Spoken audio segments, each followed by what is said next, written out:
Bueno, y ahora va a intervenir el compañero Miquel Arana. Es el compañero que hemos elegido entre las mujeres y hombres de esta organización para que sea nuestro candidato al Endacari. Quería, antes de que intervenga, dar un saludo a nuestros compañeros del Partido Comunista Francés, que parece ser que han llegado. Miquel.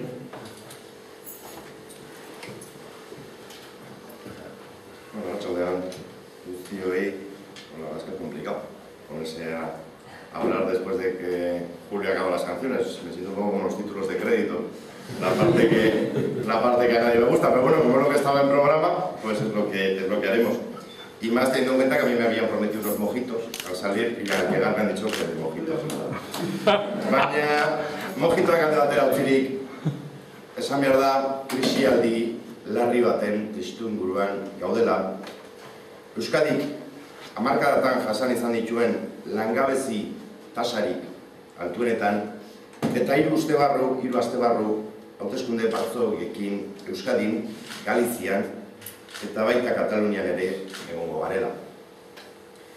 Estamos viviendo una época de incertidumbres, pero las personas que en estos momentos tienen que decidir cómo enfrentarnos a esas incertidumbres tienen otras preocupaciones, que se pueden resumir en una: mantener sus intereses por encima de todas las cosas.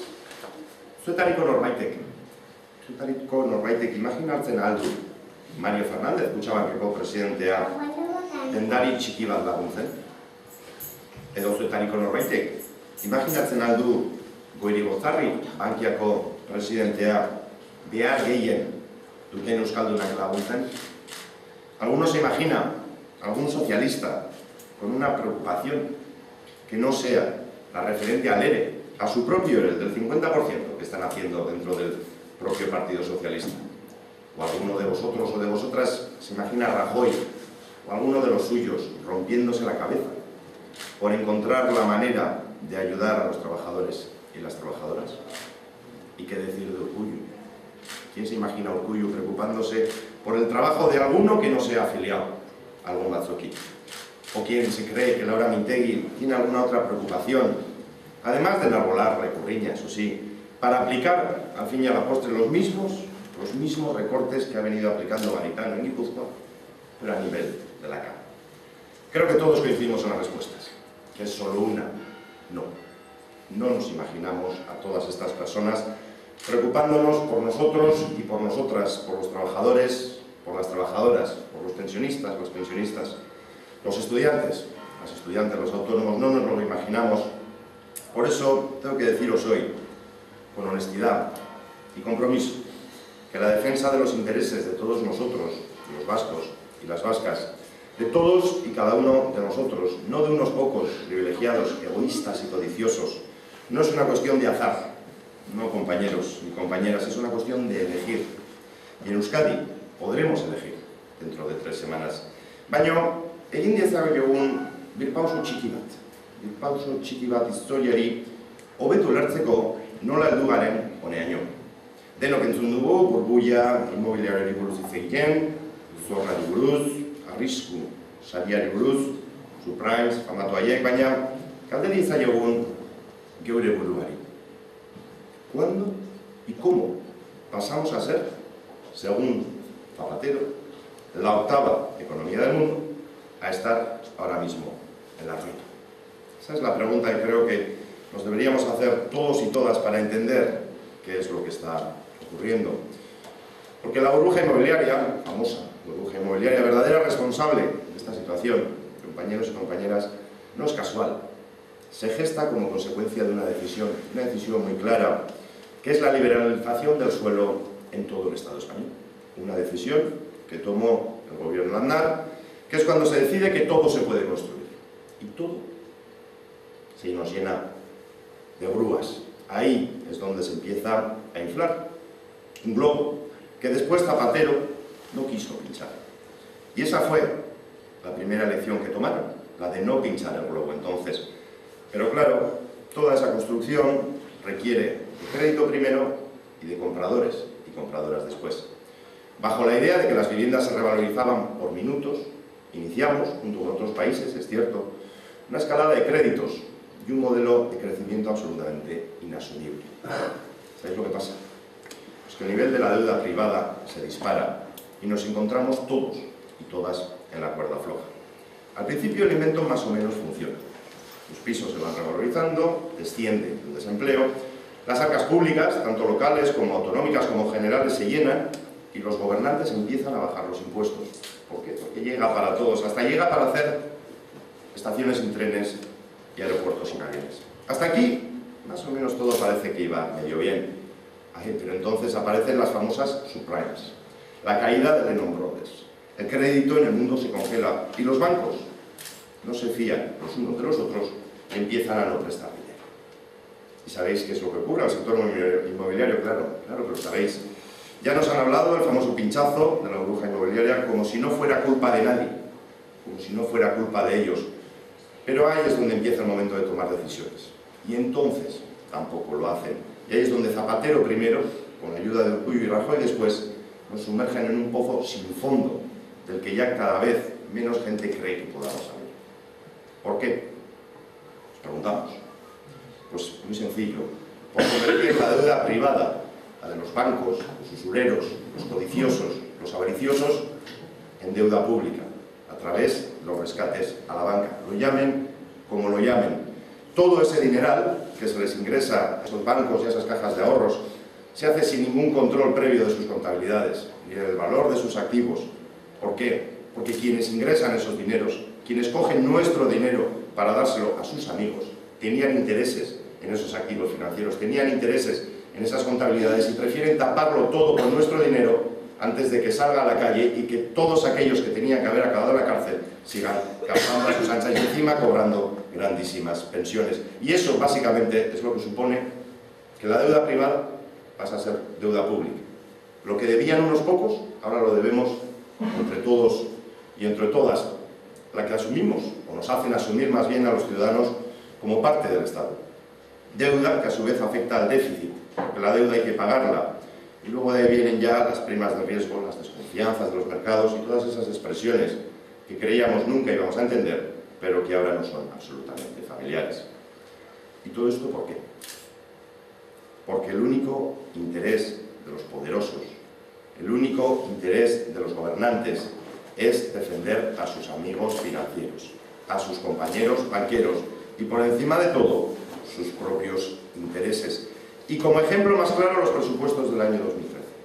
Intereses. Y como ejemplo más claro, los presupuestos del año 2013. Ayer presentó el Partido Popular los presupuestos para el año 2013.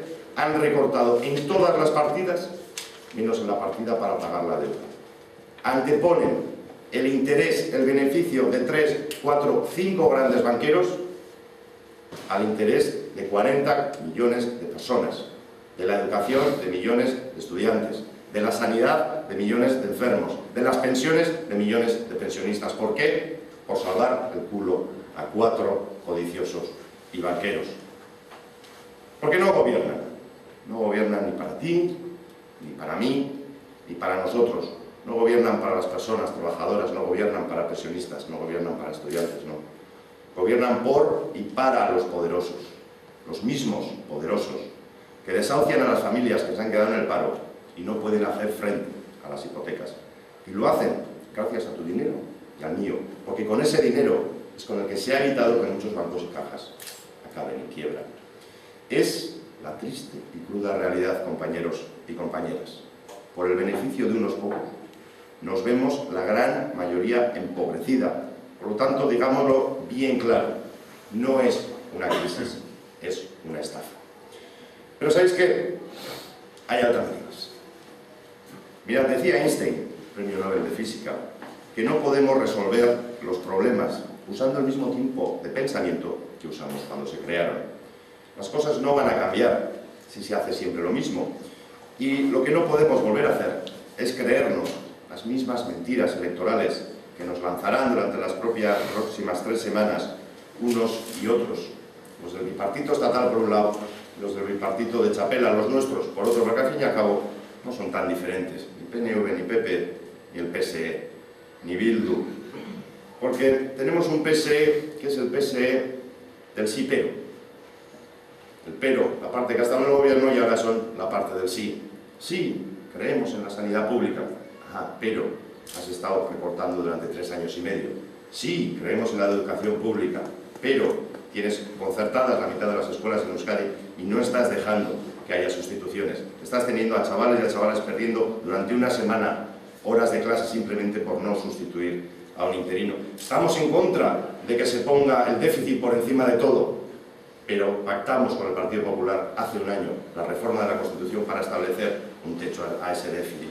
Estamos a favor del euskera, pero nos cargamos todas las subvenciones para los euskalteguis. Ese es el Partido Socialista que vamos a ver durante los próximos 21 días.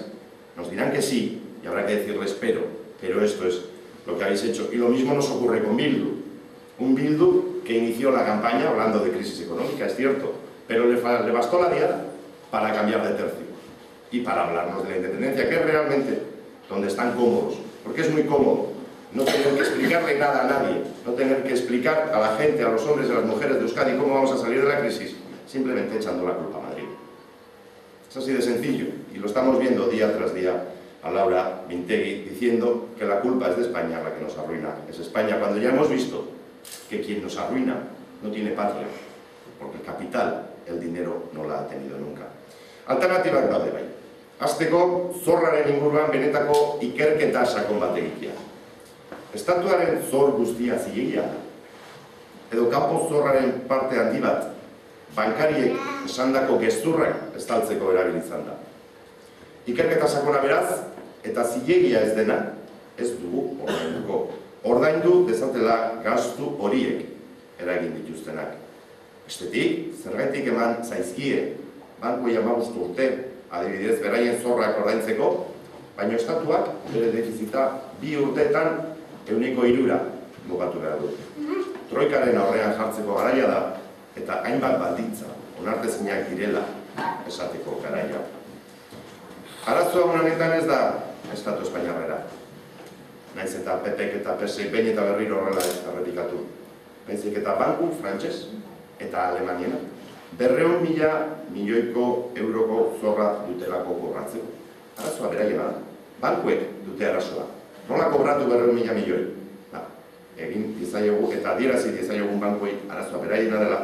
Eta egin dezagun benetako proposamena, eta esan dizaiogu ez dugula zorra hori ordainduko. Hay alternativas, decía, como la de paralizar inmediatamente los desahucios hasta garantizar el derecho a la vivienda pública. No podemos dejar que banqueros sigan enriqueciéndose a costa de las familias que han perdido sus trabajos y no pueden pagar unas hipotecas que no pidieron por gusto, sino que eran las únicas que en su momento pudieron pedir, porque los bancos crearon lo que crearon. Y por lo tanto, cuando se dice que vivimos por encima de nuestras posibilidades, es rotundamente falso. No había más posibilidades que endeudarse si alguien quería, desde luego, tener un techo sobre su cabeza, algo que teóricamente es un derecho. ¿Vosotros creéis que a los Botines, a los Fernández, a los Goirigonzarri de turno les importa algo que una familia de 3 hijos se quede sin techo y en la calle? No. Lo que les importa es ganar, ganar y ganar. ¿A costa de qué? ¿Sabéis de qué? Del sufrimiento, del dolor, de la pena de las personas. Por eso, nuestro mensaje más importante es que hay alternativas, como la de cambiar la política fiscal de manera radical, haciendo de una vez que pague más quien más tiene. Aquello que decía Urkullu hace 2 o 3 días, que era un debate estéril, creo que lo llamó. Aquí no paga más quien más tiene. Empezará a pagar quien más tiene cuando se empiecen a prohibir los paraísos fiscales. Cuando se impida que los ricos se lleven sus fortunas a las Islas Caimán, a Andorra, a Mónaco, y haciendo que nos paguen lo que nos deben, porque ese dinero es nuestro y nos lo están robando. Y no inventamos nada. En Francia, 20 kilómetros. De aquí, las grandes fortunas tributan al 75%, mientras que en Euskadi, entre una cosa y otra rara vez, superan el 18%, menos de lo que pagamos cualquiera de los que estamos en esta sala. Reforzando la sanidad pública en lugar de concertarla, mejorando la escuela pública y no quitando profesores, impulsando planes de empleo en lugar de aplicar reformas laborales que terminan en despidos y más despidos, limitando los sueldos de altos cargos, eliminando duplicidades, como la de tener 2 empresas para gestionar 100 kilómetros de autopista. Tenemos 3 aeropuertos para 2 millones de personas, 2 puertos para 100 kilómetros de costa, campañas institucionales por doquier a mayor gloria del mandatario de turno. Estas son las cosas que habría que arreglar, estos son los recortes que habría que hacer, y no en sanidad, no en educación, no en servicios sociales.